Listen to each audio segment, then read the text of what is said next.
Energy is inherently a part of everything we do in our lives, but one of the least understood things. I can see a future where there is limitless and free energy. And that's a pretty beautiful world to live in.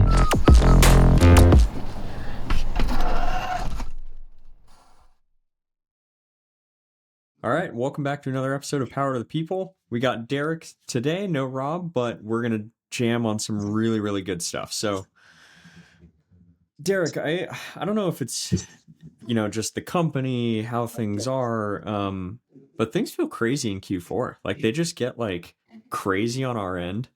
And, I've been thinking as we kind of go through some of this is, how do you pressure test a business model? Because I think a lot of times when you're evaluating stuff is whether a CEO or, person who's kind of overseeing where that's going in terms of a company, you kind of want to pressure test a business model and see where it's at. And sometimes you can play out scenarios and everything, but then when your feet are put to the fire, it's like, oh, okay, now we're really pressure testing it.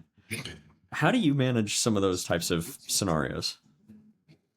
Yeah, that's a great question, Steve. I think you're right. I think some of it has to do with working models, right? Using data. They say that the best predictor of the future is the past, right? Now, that said, I'm not a firm believer in, I tend to like change, and I'm very committed to paradigm shift and reframing. What got you to where you are is not necessarily the thing that's going to get you where you want to go. And so I think it comes down to an inherent desire to question things. We've all known people in our lives. You probably remember being in school with the kid that wanted to question everything that the teacher was saying, and yes, That was me. Some of us are those people. And so it's a great question. I'm trying to think through how to make this a kind of a cogent,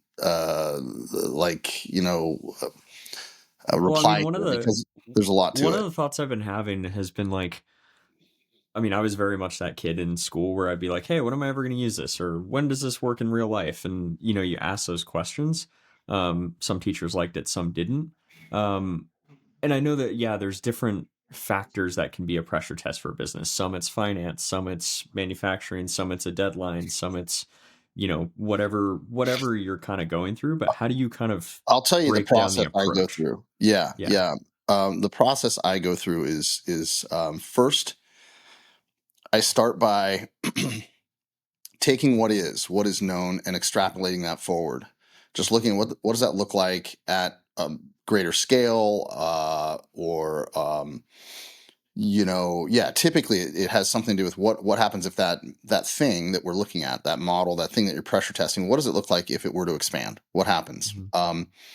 Then I start to analyze what are the inherent risks in that expansion of that thing. So what would come up as potential risk, and understand those risks, then play out an extrapolation of what those risks would look like at scale. If compounded, and how would they be mitigated? And then I marry that with some thinking, just sitting around and kind of thinking and musing on what is it that we're trying to achieve, and reverse engineering that, and then looking at where the gaps are between reverse engineering an outcome that is, or the intention, and going, are we naturally in that direction, or is there a gap? And so the pressure test tends to come from doing, for me, quite a bit of thinking, just kind of musing, sometimes scratching down some notes. It helps for me sometimes to write out a future model that is both contemplative of the organic growth of what is now. Also, what would it look like to add in some of a slight shift, or, possibility, right? Again, reverse engineering kind of an outcome that you're trying to achieve. But ultimately, it boils down to, for me, I do a lot of my best thinking, believe it or not, through talking, right? So I tend to need to, I think it's a little bit like a dolphin, like sonar. I need to go out and ping these ideas with people and watch the reactions, listen to what they say, what questions come up for them, and then that tends to elicit some new perspective that maybe I hadn't thought of. Or sometimes it's just kind of a cultural modality as well, just going, how much buy-in would I get on that concept, right? So if I'm pressure testing a concept, one of the first things I need to look at is how well received would it be? Two things come up from that. One is their thinking and feedback is super valuable, but it's also my ability to explain it right. Because by the time I go sit down with folks, I tend to have a pretty strong belief in what I think is possible. And so if their reaction, let's just say, is lukewarm or negative or based in fear or resistance, I tend to look at it like, wait, this is all sound in my mind, so therefore I'm just not articulating it well. And that means that if I can't articulate it well, I haven't really fully thought it through. So that's kind of phase one for me. Phase two tends to be taking something that could be a representation of the idea at a smaller scale, a bite-sized approach to it, right? So sometimes that would be creating a document or a plan and socializing that then in writing and letting people kind of think through that at their own pace and time. And again, gauging reactions. Sometimes it's like, well, over here, we're already doing this thing. We're already in motion doing this function, this newer function. How closely does that relate to this bigger grand idea that I need to pressure test? And where are some clues within this thing that we're already doing or going to be doing that can be informative to what it might look like to do this other bigger play that I'm actually trying to pressure test? And so looking for examples that are at a little bit more actionable and tangible kind of scale is helpful. And then the kind of final stage is typically for me, it's like, go get one done. Like there's a lot of, I think, misses in business that come from people. I've talked about this before, but I think it's worth mentioning again. The distinction between, let's say, a customer development model versus a product development model. And they both end up in doing business, right? But one is to say that you and I would sit down and hunker down and design and develop and write out and map forward an idea that we think is sound, and then raise money or put a budget to it or whatever and say, okay, we're going to go do this. Now it becomes a function of how many people can we put that in front of and how many of them say yes, right? And when I'm saying them and saying yes, it's as if we're selling something, but it applies to any, kind of process in business. That I would call a product development model versus the get one done is to say, hey, we've got an idea. We've fleshed it out as good as we can. Let's go test it. And let's go see if we can't go get some customers to say yes or get some engagement in the market with this idea. And if we do, let's go do it and learn everything we need to learn within that 1 or 2 or 3, whatever it might be, times that we do it.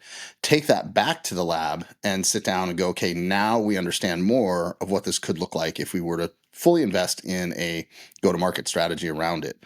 And so by developing the customer first with a maybe not fully baked idea, you get customer discovery, you get customer feedback, or you get market feedback. Then it can be it's a far more iterative approach that I think allows for innovation and adjustment in process, as opposed to a true product development model. Doesn't allow for a whole lot of innovation before spending a lot of money on the idea or time or whatever it is. So pressure testing ideas for me is to fundamentally take what you think is a good idea, then go beat the crap out of it. And sometimes that's a whiteboard session. Sometimes, as I mentioned, these 3 phases, it kind of goes through. It's doing that at every step. And part of the final stage, which is go get one done, is you're going to get the crap beat out of you and the idea, and naturally by just going and trying to do something you haven't done before. But I think by doing it as an N of 1 kind of data collection, in some cases for us, it's worked out where we ground through it. We weren't highly profitable in that get one done concept, but we learned what we didn't make in profit. We made 10x on, let's say, intellectual capital. And so then that began to be a mini lightning strike where you can announce that something new and novel was done. Here's what it looks like. Here it is, in action in the market. And then from there, look at what worked, what didn't work, what came up along the way. Again, how would we then build a model that accounts for all that? So I'm a big fan of taking inventive ideas and then putting them through this pressure cooker kind of concept, right? Where it just starts boiling things down. And some of that is getting feedback from people that are closest to it. I think getting stakeholder engagement, on the idea and the concept, going to the people that would actually have to be part of getting this thing going and getting their feedback, that early stage conversation is so valuable. And it's why I'm a fan of having people together in workplace, because you can just wander over to your neighbor's office and sit down and go, hey, what would you think about this? And kind of pitch it. Those that know me know that I'm almost always pitching something. Now, I try to do it in a way that doesn't feel pitchy, right? But I'm almost always exploring the what ifs, and then getting to the why before taking a whole lot more action. And I think that that's an important thing. People forget. I think it's easy for people to forget in this day and age that just simple banter, just simple, like, if you think, back to some of the most fundamentally sound concepts in our modern society came from the philosophers of ancient Greece and Rome, sitting there where we've read stories of these guys that we picture, guys in robes sitting around on some stones, kind of just, arguing back and forth on ideas. Staring at the stars, just. Yeah. And just, I think there was a lot of dialogue that would be, that would elicit some version of truth or a clarity in thinking. And so I'm a big fan of that, of just, kicking around ideas. But I think it has to be done from the lens of macro, micro at the same time, like looking at what is now, what what is fundamentally known, and then exploring what's possible, then looking at what would happen if, again, it's just kind of this iterative back and forth reflective process. I think that's all part of the pressure testing. Sometimes it's as simple as modeling it financially, where you just go, where are the break points, where are the inflection points on compounding benefit versus, or in some cases it can be, you might think it's the greatest idea in the world, but you've got the, diminishing returns, over time and at scale. So I think both are necessary. This kind of dialogue, open conversation, whiteboard kind of spitballing, as well as trying to put as many numbers down on paper as you can, or facts or dates or times or whatever it might be, units, metrics on paper that can start to tell a story. And sometimes, I think we all work a little bit differently. I like both, for sure. Yeah, I think at the root of a lot of this, it sounds like, a lot of what you're talking about is also listening, like taking in as much as you can to pressure test your own ideas. Like, I think one of the most important things that I think people miss is, like, they'll come up with an idea, they'll test it, and they won't necessarily listen to what the response is. They'll listen to what they're looking for in the response. So they'll be like, someone says yes, but they heard the yes, so they're like, sick, we're on. Great Let's idea. Great point. I think you've got to. I think I read somewhere. I'm trying to remember where I read it, but you got to first understand the why. Very first thing is, like, why would this matter? Why would this make sense? Why would we do it? Why do you care? Right? Why do I care to about this thing that I need to pressure test? Get to the why. And then the next thing is to start with no. The first answer is, no. So then what turns it from a no to a yes? Whereas I think it's an easy little subtle thing to miss, which is to start with yes and then try to maybe, pay attention to the no's along the way. But I think it's more of, like, to your point, listening more carefully for the why it wouldn't work or why it's not a good idea. And then using that as information to turn it into why it would be a good idea. I also think getting really honest people around you, because sometimes it's like, oh, idea, it's like, oh, I should agree to this, so therefore, I think when you have people to give honest feedback, like, I've had people who just go, dude, that's a horrible idea, and I'm like, oh, why? Well, it's one of Because the then you traps get to for learn. leadership. Yeah, leadership trap. One of the top 5 for me would be building an ecosystem that has artificial buy-in, where essentially it's easier for folks to just agree with leadership no matter what. And it's not an easy thing to cultivate a culture that has comfort, where in kind of pushing back or at least questioning. And I think that healthy debate and that feeling that there's, creating a culture where people feel they have the agency, that to respond in the way that they truly feel, and that they have the kind of comfort in knowing that they're, regardless of whether or not their answer aligns with whatever leadership is presenting, is still accepted. It's still sound. It's their input is wanted and needed and heard. And so artificial buy-in can be a subtle little kind of creepy thing that over time, it's, sometimes it can be just simply complacency, where it's just easier just to be like, yeah, that sounds great, and sometimes it can be a negative culture where people are actually afraid, to tell the truth to leadership, and because they fear retribution or consequences based on having stuck their hand up and said, hey, I don't agree.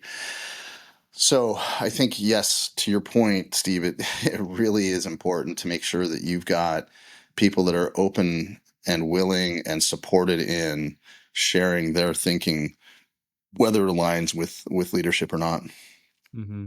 Now, again, that has to be, that in itself is an art, and that you can't have everybody just constantly shooting from the hip with their crazy ideas without having those be based in some function of like respect for what has already been done, that's already in place. Yeah. Well, and what's interesting when you go to pressure test something too, like that, going out and doing it, I I love and I hate this concept that was arguably born out of Silicon Valley, but like the whole fail fast, fail often, like that kind of mindset. And so like you have all these people that are like, I want more failure, I want this, and it's like you're missing the point. It's being open to the fact that failure is there and that you can learn lessons, not let's go fail as fast as possible, because then you kind of get this like unwieldy type of approach. Yeah, the valley's inherently for, decades been filled with little,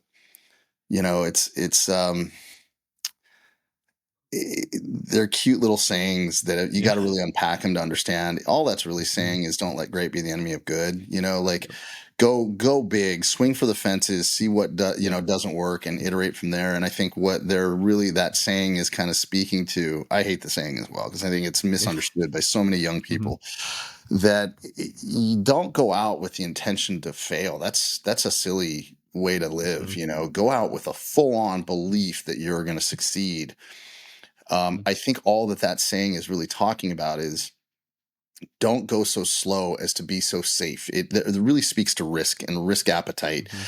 Anybody that starts anything, and honestly, I think that saying was aimed at young entrepreneurs. Go fail and fail fast. Well, all it's saying is have a high risk appetite. Mhm. There's no leadership or book on entrepreneurship, or startup that doesn't talk about the fact that those that want to be successful in that have to be incredibly risk tolerant. And so I think if my perspective is that saying is just speaking to, don't try to play it so safe that you're afraid of failure, Mhm. because all you're doing is spending lots of time, years, trying to make something work without any chance of failure, and you're safeguarding everything and you're not taking any risk, and then inherently it probably will fail. Like that's some version of failure, right? Mhm. I look at it completely different. I'm like, go iterate and iterate fast. You know Yeah. what I mean? So like accept the daily failures, accept the daily misses, and like do that quick. Like be accepting of like, I'm gonna go freaking try this, and oh shit, that sucked. Like, okay, Mhm. the idea of nothing ever lost, only gained. Okay, what did I learn in that? Now, what is a slight few degree change that I need to make on that idea to actually make it successful today? How do I get through Mhm. today or this week or this month? As opposed to this product development model that I spoke of, where it's like we're going to sit there for 3 years burning cash to think through every little idea that we can to make sure that our product is perfect. Then to go launch it in the market, and by then the product has already become And the obsoletized. market's moved on. Yeah, Yeah. whatever. So I think it's like all of that. I agree. I'm not a it's like on one hand, I could look back and say I've never really failed in business. Like I could make that argument, right? And Mhm. I'm not saying that to be like I'm not like no ego in that at all. I'm just saying like I could look at it like I could sit here and look you in the eye and say I don't think that I've ever failed in business. However, I could also sit here in that same freaking minute and say I've failed thousands and thousands and thousands of times, right? So Mhm. which one is it? Well, I just say that if you go out expecting things to not, to your point about pressure testing, if you go out with the expectation for success at the macro level, and then also be open to and accepting of the little failures as they come up, you're really, to me, it's like kind of like following a north star. Like as long as you're on the trajectory towards that north star, the hills and valleys and the twists and turns on the path are all just part of getting there. And so are those the failures they're speaking of, fail fast, I guess, maybe. So Mhm. I just say get out there, get started. I mean, that's, I think, one of the um I think that's one of the lessons that's being. I think it's probably always been there, but I think it's more and more they're talking about it in like business schools and such. Is that you got to just go get started. And I think as long as whatever you're starting with is in alignment with the old overall direction of where you're trying to get to, that place you're trying to reach, you can't go wrong. But I think that what some folks do is they get those little failures and they go, "Shit, this just isn't working. I'm packing it up. I quit." Um, and that's, I think, what we're speaking to is like be open to failing, but also let it be.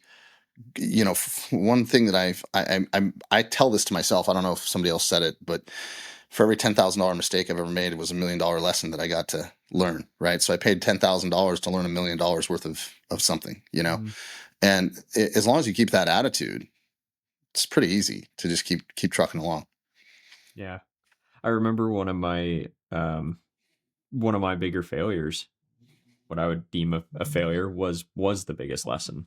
And it was almost like getting an MBA or a PhD in business, because you take it on really quick.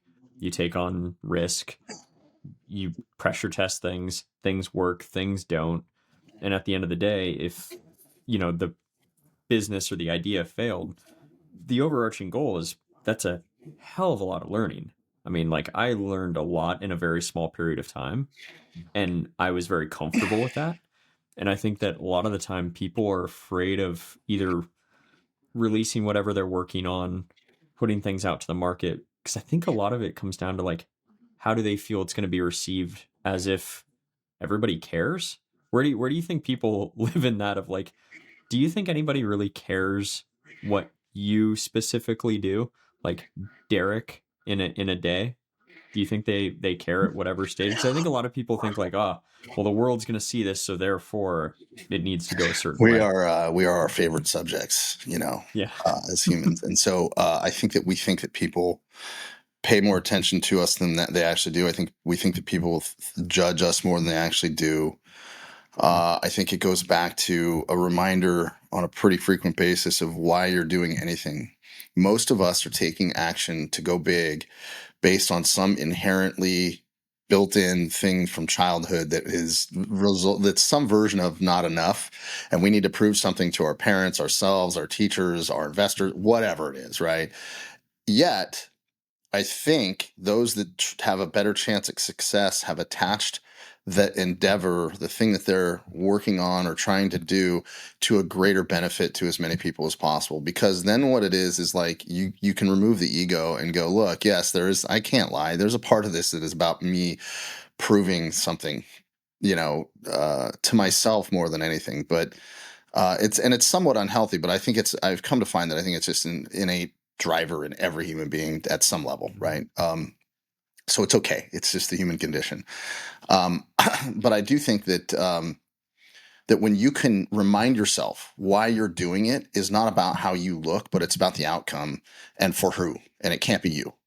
Like, Mhm. I don't think too many people succeed when they've attached almost 100% of the value of the outcome to just being good for the idea being the less the number of people that benefit from the outcome, the less inherently good the thing is. And when I say good, I mean imbued with like love or the energy of the universe or whatever you want to call it. It's like the more things it's been good for, typically the more velocity it gets. Typically the more crap you can go through and things that can happen, and it still keeps going. And so it's helpful for me to remind myself that um, you know, it's not about me, and I'm Mhm. just a part. I'm a little piece. And maybe it was important and more so important than other pieces at certain points along the way, but by no means can any of it be attributed directly. I mean, in theory, you could go so far as to say you can't really even attribute any of it to you, because you were just kind of born with the certain drivers and thinking and whatever. You didn't do any of this, like, except Mhm. show up and decide to work hard, right? Mhm. And so, it takes a lot of people and a lot of things and a lot of magic and a lot of luck, if you want to call it that. Um, for anything to be successful in business. And so I think reminding yourself, again, going back to the why, and as long as that why is attached to a concept that is about benefiting others, it's easy to kind of just drop the, like, well, people are going to think that I suck, well, it doesn't matter. It's the thing that I'm trying to create that's awesome. Now, I've definitely had that feeling before, like, oh, that just wasn't a good idea. But Mhm. then the next thought is like, you know, what can I learn from that? Like, what can I take from it, from that experience? Like, and turn it into a better idea. Mhm. Like for you, like, I guess I'd ask this: you had to shutter a what I felt like was a very sound, incredibly dynamic, great concept media company. Mhm. Sitting where you sit today, was that a failure? Hmm. I mean, no. Like, short answer, no. What's so interesting is right when it did happen, absolutely it was. Like it was kind of one of those like you shot for something, you didn't get there. By the book definition says you failed at reaching the goal. And that was very much programmed in me from a very young age. It was like set a goal, go after it, go. And it was like, and if you reach it, you succeed. If you don't, you fail.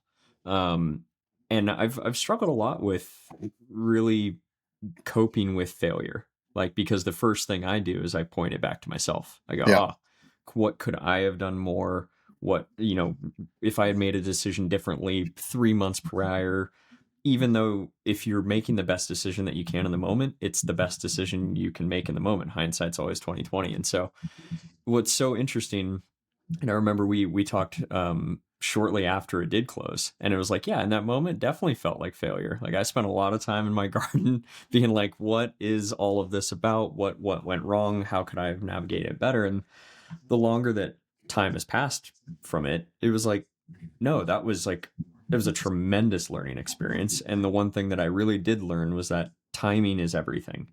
And timing is the one thing that you can't predict. You can only show up and work as hard as you can, and the rest will take its course.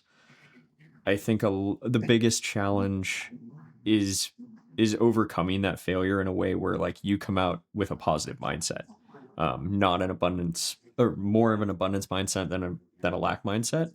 Because I think one of the first thoughts is like, well, if I try something again, well, I'll probably fail. And it's like that's not the right mindset. The right mindset is like, hey, we tried real hard at this, learned a lot of lessons. How can I use that as literally a springboard to the next Right. thing? Right. And arguably, it's aided me in just Right. countless ways. Yeah, I mean, from my point of view, it's like you wouldn't be doing what you're doing now, I think, with a lot of velocity and growth. I think in the areas that I think were what you wanted anyway with your Mm-hmm. your previous venture. You wouldn't be where you're at right now if you hadn't failed at that, like, or quote unquote failed, right? If that hadn't gotten shut Mm-hmm. down, you wouldn't have created this. A new and different opportunity would not have been available. So, I think that it's like, um, there's all those sayings. It's like, there's no like winning and losing. There's only winning and learning. Mm-hmm. That's a good mindset to remember. And I think that at the end of the day, like, you could argue that your entire venture and those years you put into that were just one big pressure test of a concept, which Mm-hmm. was a way to understand the market around media at a level that could not ever be taught in school or learned in any other way than to get out there and burn a bunch of time and money trying to do it. right? Like Hmm. you now understand, I think, the market around media at a deeper level than most because of that experience. And so was that just, N of one beta test kind of thing, on a concept around how much do people care about clean energy and sustainability in the media space and market, and like as consumers, like whatever those things are that you derived from that experience are now pieces of information that are jet fuel for what it is you're working on now, right? So Hmm. I think it does boil down to simply how you're compartmentalizing things, like how you're framing things, like how your perspective on it is really the distinction. Like, because everything's failing and winning all day, every day, no matter what, right? In different ways, and so it's just what's your mindset on it. To your point, is it an abundance mindset or a scarcity mindset? Well, and one of the things I was really proud of was like what I was pressure testing actually was not whether or not a media vehicle could be successful. That would have been the outcome. What I was actually testing is does does the human mindset and a story of people in certain industries chasing certain goals, does that inspire others to pursue what they want to do, whether it be in the same area or not, or get involved? And like my theory was always humanity. Like, how do you put that belief in people? And so my belief is that story can power everything. I mean, that's what's always gone through humanity. That's what, cave drawings are. They're stories, and it's like, can that inspire people more than the granular side that I think a lot of people focus on? And in a lot of ways, that was a success. And so it was kind of a feather in the cap of the standpoint of like, cool, believe in humanity a lot more than probably I did when I started. I was like, do people actually care about this or not? And it wasn't my skill set, it wasn't my storytelling ability. It was the fact that like if you showcase somebody in a really powerful way, people will be inspired by those people. And I find inspiration from other people. Like I used to leave those shoots, and honestly, whenever we shoot around with a lot of people that we work with, it's like you walk away from those and you're blown away at like the expertise, the commitment, the love, and the amount of endurance and resilience that people have when they believe in something. Absolutely, dude. Yeah, it's an interesting thing. I was taught, and my background was there was two, kind of two things happening in parallel my entire career as I look back. And it was somewhat intentional, but I see it much more clearly now, of course, looking backwards. And that was that I was learning the business of business, right? Just being in it. And that went through different roles and titles and, growth and so on. But then there was this path that I was always on, which was kind of a subset of sales training. Let's just say it's the people side of business, Mhm. which then led to like a personal development, personal growth kind of thing that was always happening in the background for me. What would I need to become in order to do the things that I want to do? And I was very clear that it wouldn't just be on this normal trajectory of like working your way up from one role to the next to the next. That's part of it. That was necessary. That was absolutely happening. However, it was also this thing that I was working on myself, and so I found a lot of stuff. That space is really rich with content that is profound, in my opinion. That personal development space, which kind of has a little bit of a cheesiness to it when, for most people, but it really there's incredible content there. And one of the sayings that I like, one of the concepts, I guess, that I always latched onto was like the idea that um, you have to first be it before you can do it. Like you have to move yourself into the mindset of like, what would I need to be in order to hold that role? Like what would I need, what kind of mindset would I have to have in order for me to be that person, begin to become the person almost ahead of actually having the role, the title, the thing happening, whatever, and one of the sayings that I remember clearly that I've just always stuck with me is, and this goes back to like sales, but it's really true to everything. Facts tell, but stories sell.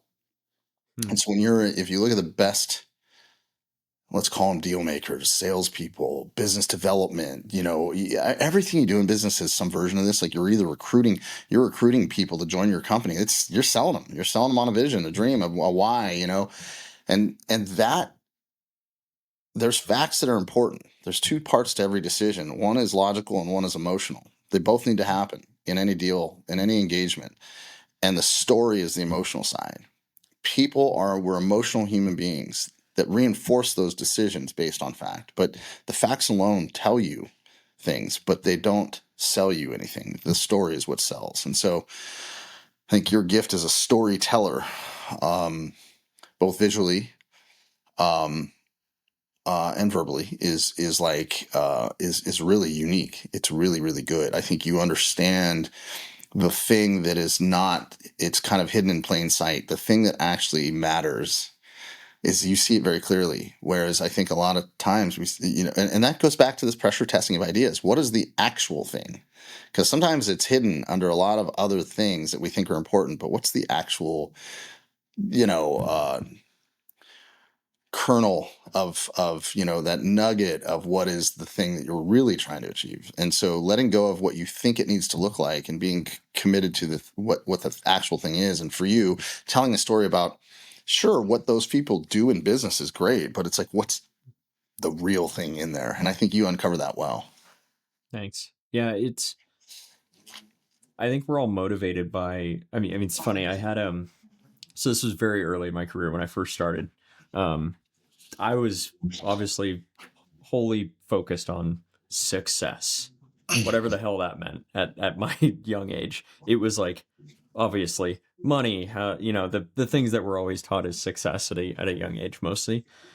And what's so funny is I had an email signature that I don't even know where the quote came from, to be honest, and it still says unknown in terms of the quote, but it was, success is the ability to do better than good enough, which, now that I reflect on it, was 100% a good and a bad thing to have there. Because when I was younger, good enough meant, am I good enough through everything, rather than what do I deem as good enough of what I'm doing, and just like always push the envelope a little bit more for myself, not how other people would perceive it.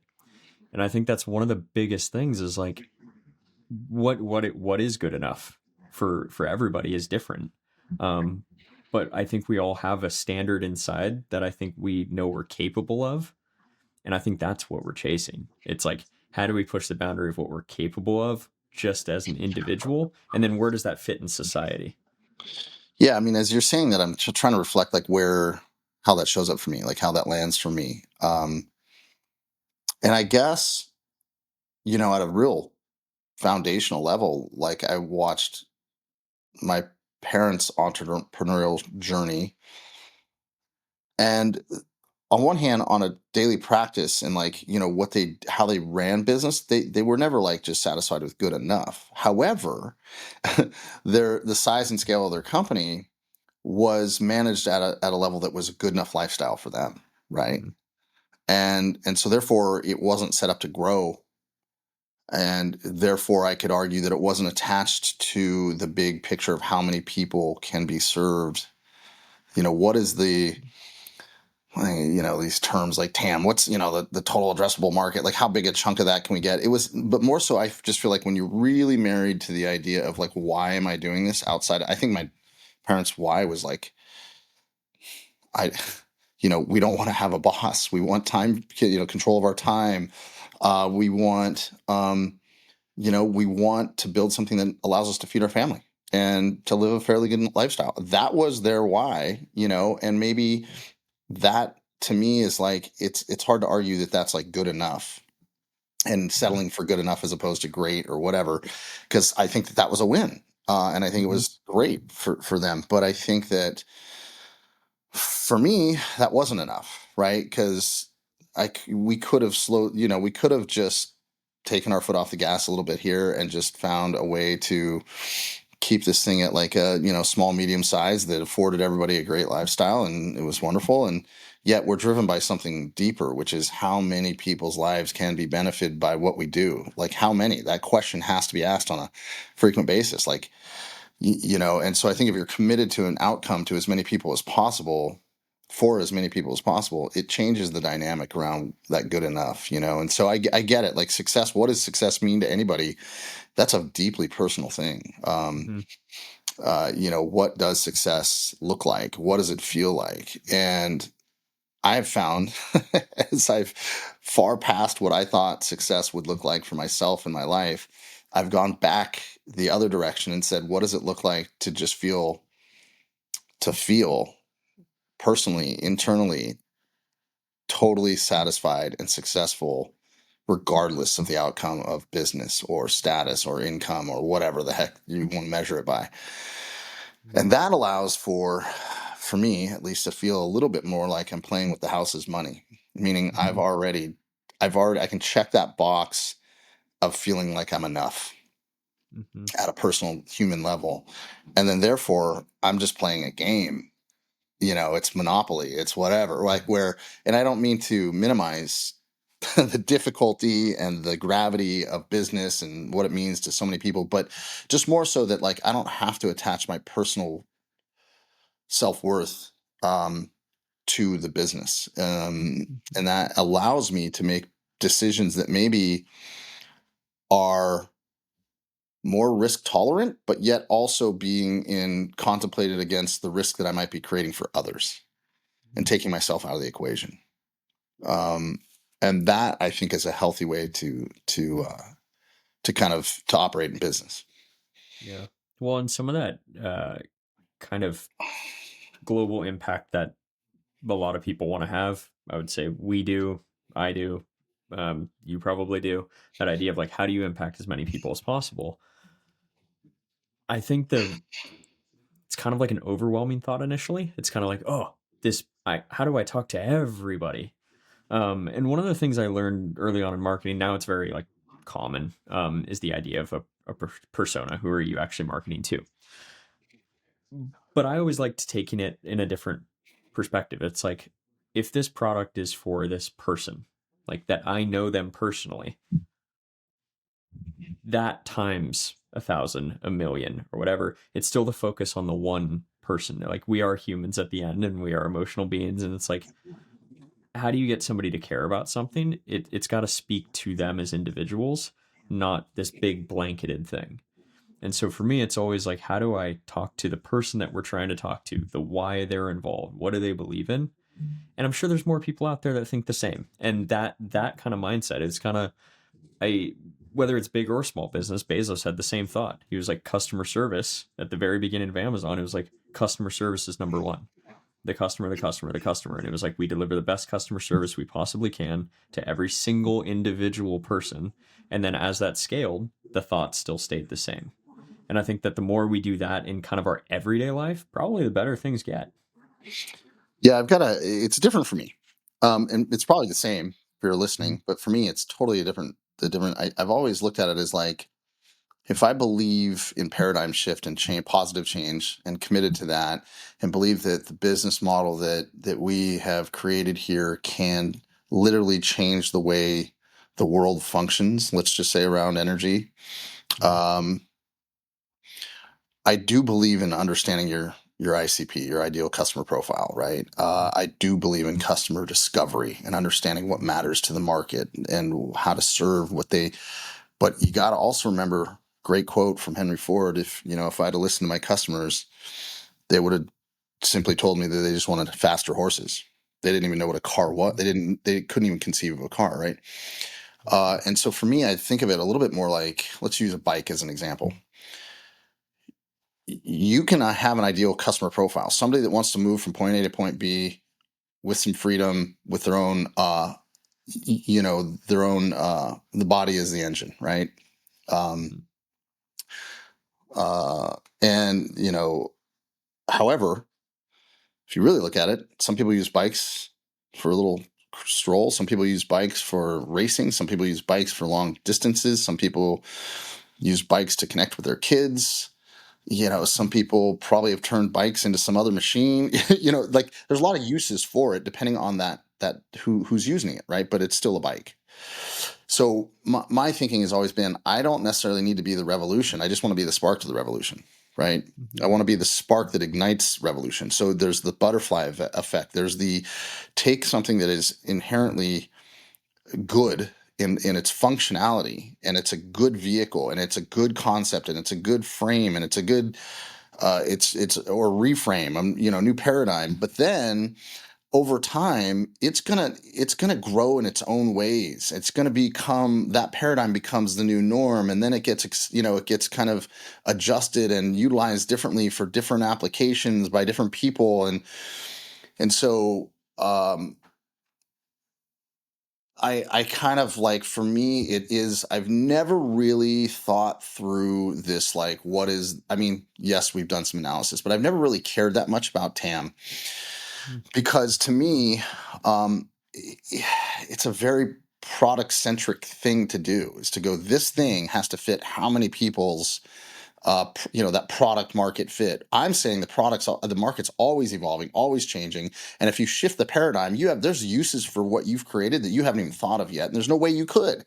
And if you did, you'd be iterating till the end of time on trying to serve all these people. And I'm like, yes, it's important to know who you would go out as you're starting a company and talk to, and why would it matter to them, and how do you get engagement? Sure, absolutely. And I'm more focused on the concept behind the product, or the concept behind the project, that is the thing that matters, right? And back to your storytelling. The story is, here's what you think is happening now, here's what's actually going to be happening, or here's what is possible. I hope that there's millions of super smart people, smarter than us, that take what it is that we've generated conceptually and turn it into something else. And that's happening already, not just on our idea. I don't want to be so, I'm not so deluded as to think that we're the only people thinking about things the way that we are, but more so just that, like, give birth to ideas, prove them to be valid, get them executed so that there's actual proof and evidence of its value, and then put your ear to the railroad track. Listen for what's coming. Pay attention to what, because there's needs and uses for your business, your model, your product, whatever, that you can't even imagine. And a good example is back to Bezos with Amazon. He was selling books. You know, compare that with what Amazon is today. I don't think he ever truly could have. I bet you he'll tell you he did, but I doubt that if you go back to when he started and the idea was to sell books, that he actually ever could have conceived of what Amazon is today. And so that's what I think I'm in love with, is the idea that you can evolve along with everything else. I mean, the interconnectedness, the interdependency of everything all the time is, don't get married to your idea, have an idea, give birth to it, go get it going, and then pay attention and be willing to be light on your feet, for sure, I think is way more, I think it's just a more fun journey than how many more people need this particular thing that look just like the last 10 people we sold it to, and how do we go get to them, versus some version of, like, wait, what can we learn from the last 5 that would inform that there's somebody else out there that we haven't even thought of, right? Like, what are the commonalities between those last 5 folks that we sold to, that, oh shoot, that might be a totally different application out there, so. Well, and back to your idea earlier on like pressure testing with people, I have found the most just incredible, profound insights from people that are completely not even involved with what I'm actually doing. It's like those just random conversations with random people. One of the things that usually happens when I travel is you end up talking to somebody who you're probably never going to see him again. You have 3 or 4 hours, you're sitting right next to him on an airplane, and you talk.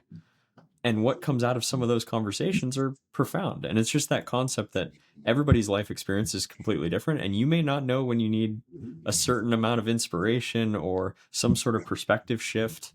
And I think it all goes back to just being open to the fact that whatever your idea is, whatever thing you're chasing, it will change, it'll swerve, it'll go all different directions. And that's okay, as long as you have your why kind of at the base and you're like, I want to go this direction because, and like you have a purpose around it.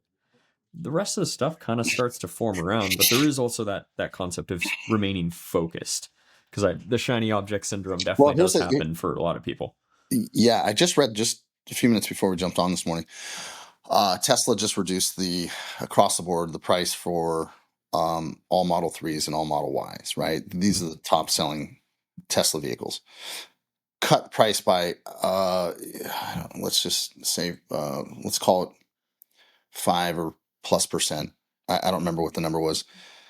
And market signals, Wall Street goes, oh man, they're perceiving some trouble. Like that's a negative sign.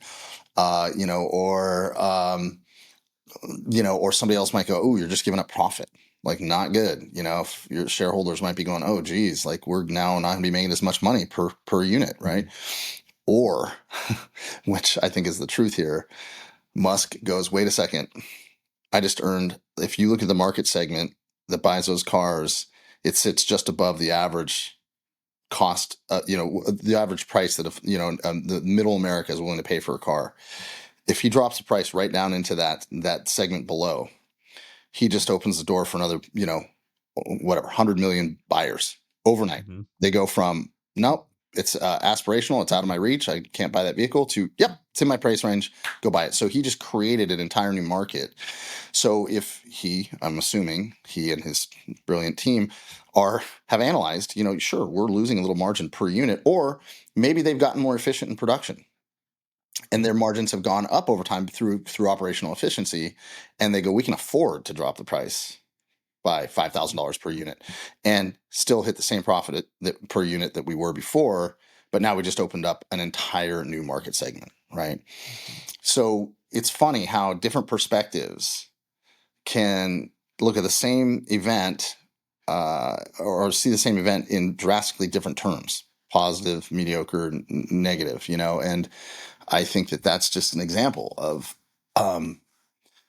if you, I don't know, it's hard even for, I think, anybody to know exactly what Elon Musk is thinking these days, but like I would bet that he's more driven by how many units, how many people can be served by his product than he is by net profit or market share or whatever. Like, I think it's more of just like, if I can overnight find ways to be more efficient to where I can drop the price per car by 5,000, 10,000, whatever it is, and now get these cars into, get people driving 100 million more people driving EVs, like that probably matters more. And so I think that those are the things that are unique in business, where it's like, just what perspective are you looking at the thing from? And going back to that failure versus success, or that, pressure testing, it's, to some extent, it always boils down to the why underneath it all that is informing those decisions, and whether or not something shows up as a win or a loss, or something shows up as or the outcome feeling, how does it feel, or is based on really intrinsically what is the why behind it. Well, and market validation, especially in the short term, doesn't always mean that was good. I think some of the most impactful things that have ever been done, back to your thought on Ford, and even when Tesla was originally founded, people were like, you're nuts. Like, nobody wants this. And yet you give it time to kind of bake and marinate, get into the market. Of course, some evolution along the way, and suddenly we were like, that was one of the most foundational things we've ever seen. Yeah. And it's like, there's a certain amount of listening, but then also, like, you got to take it in, but also check with your core of like, is this what we want to be doing? Is this the direction that we want to go to a world that the most of the market doesn't see yet? Yeah. That's it for sure. And I think that we have Because we're like, we're arguably, we're in a pretty awesome situation where a lot of people are asking about energy assets, but were they always asking for it? Yeah, it's an interesting phenomena for me, from where I sit, is like, we had a thesis that real estate owners and investors would eventually need to understand clean energy as a value add, accretive to their investment thesis. or their process or their, capital deployment strategy. And at the time, it was being viewed as clean energy was being viewed as something good to do if you cared about the environment, or something you should do if you had a soul, is to, try to, engage in sustainability at some level. And they saw it as a cost. They also knew that there was probably a future in which there was going to be mandates, regulations, things that they couldn't control that would force them to have to make some of these things. Again, a cost that they didn't understand.